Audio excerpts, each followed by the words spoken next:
Lights, camera, action! Welcome back, folks, to Investing Lighthouse, where we help you navigate the fascinating world of finance. Today, we're diving into a topic that has been causing a stir in investing circles. One that has been termed the passive investment bubble. And the man sounding the alarm? None other than the famed Michael Burry, the oracle of the Big Short fame. But before we plunge into the intricacies of this potential financial bubble, let's take a moment to refresh our understanding of what passive investing entails. Picture yourself on a sailboat, setting your sails and letting the wind do the work. That's passive investing. In a nutshell, it's about buying into broad market indices and holding on to them for a long time. The goal isn't to beat the market, but to join it, to mimic its performance. Now, passive investing, with its low costs and ease of use, has been gaining popularity, like a pop star on a world tour. However, Burry is raising concerns that this could lead to a market crash that would make the dot-com bubble look like a minor hiccup. But why? Let's get our detective hats on and delve into the mystery. The crux of Burry's argument lies in the concept of price discovery. This is the process through which the prices of securities are determined based on supply and demand dynamics. It's like the heartbeat of the market, reflecting the true value of stocks. But here's the plot twist. According to Burry, passive investing is distorting this price discovery mechanism. Think of it as a seesaw. On one side, you've got stocks with weak fundamentals, and on the other, a buying frenzy driven by passive investing. The seesaw is tilting, folks, and not in the right direction. Burry suggests this is inflating the value of stocks held in large indices. But wait, there's more. Burry also points to the sheer volume of money invested in index funds. To give you some perspective, passive funds held about 15% of all shares in the S&P 500 in 2022, up from just 3% 2 decades ago. That's a gigantic leap, akin to going from a hamster to an elephant.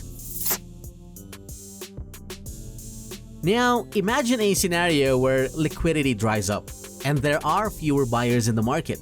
This could trigger a domino effect, leading to a rapid and severe market crash. It resembles a game of musical chairs, where the music abruptly ceases, leaving insufficient chairs for everyone to secure a seat. That's the systemic risk Burry cautions us about, that could be exacerbated by trading models if this passive investment bubble bursts. Today, a significant portion of trading is driven by algorithms, intricate computer programs that adhere to specific instructions when placing trades. These algorithms can analyze market data at light speed and execute trades based on preset criteria, such as timing, price, or volume. It's like having a robotic trader that never sleeps, never takes a break, and never lets emotions cloud its judgment. Sounds perfect, right? But here's the catch. While algorithms are incredibly efficient, they can also exacerbate market fluctuations, particularly in a downturn. Picture this. A wave of selling triggers a fall in stock prices. Algorithms, detecting this downward trend, start selling too, which then prompts more selling by other algorithms, creating a vicious cycle that sends prices spiraling down. It's like a snowball cascading downhill, steadily accelerating and growing in both momentum and size. This isn't just hypothetical. It's happened before. A notable example is the flash crash of 2010. On May 6, 2010, in a matter of minutes, the Dow Jones Industrial Average tumbled by almost 1,000 points, only to swiftly regain most of the lost ground. The sudden crash was largely attributed to algorithmic trading. Investigations into the flash crash revealed that a large sell order executed by an algorithm had triggered a domino effect of selling across other algorithms. This caused a temporary but dramatic dip in the market, shaking investor confidence and highlighting the potential risks of algorithmic trading. It's like a chain reaction in a nuclear bomb. One small spark can trigger a massive explosion. In the case of the flash crash, that spark was a single sell order, and the explosion was a temporary market meltdown. Now, imagine a similar scenario, but with the added pressure of a passive investment bubble bursting.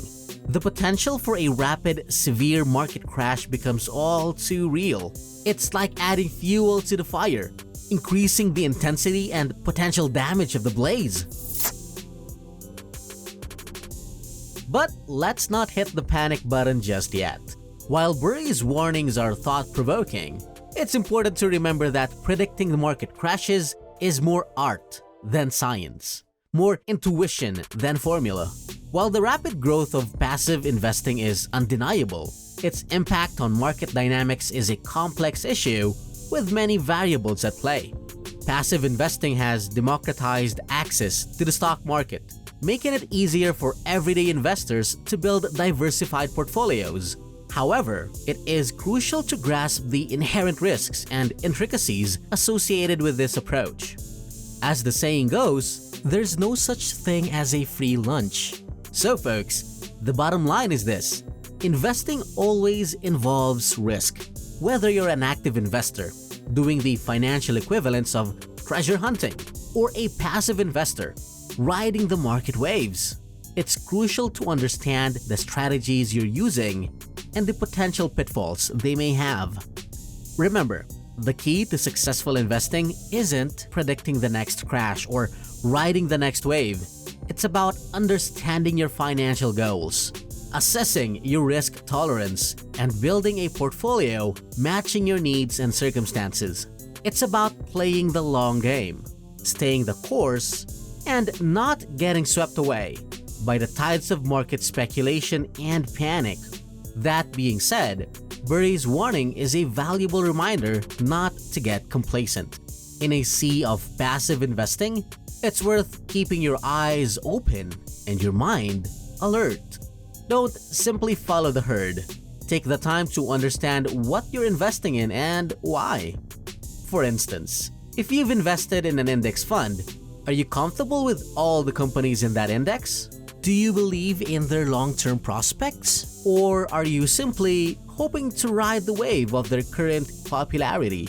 These are the kind of questions that can help you become a more informed and, ultimately, more successful investor. Moreover, consider the broader economic and financial landscape. Are there signs of overvaluation in the market? Are companies in your portfolio overleveraged? Are their profits sustainable? How would they fare in an economic downturn? These factors are vital considerations that can substantially impact the performance of your investments. Remember folks, as investors, our best defense against uncertainty is knowledge and due diligence. It's not just about sailing with the wind, but understanding where it's coming from and how it might change.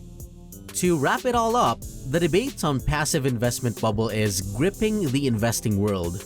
On the one hand, we have the efficiency, ease, and accessibility of passive investing. On the other, we have warnings of overvaluation and potentially systemic risk. The truth, as always, is likely somewhere in the middle. It's important to find the right balance that suits your needs and understand the risks involved in your investment choices. It's not about fearing the market, but understanding it. That wraps up our time for today, everyone. Remember, investing is not just following trends, but about making informed decisions that align with your personal goals and risk tolerance. So whether you're a bull or a bear, an active investor or a passive one, never stop learning and questioning. And now, we turn it over to you. What are your thoughts on the passive investment bubble? Are you more of an active or passive investor? We're eager to hear your thoughts, so please leave your comments below.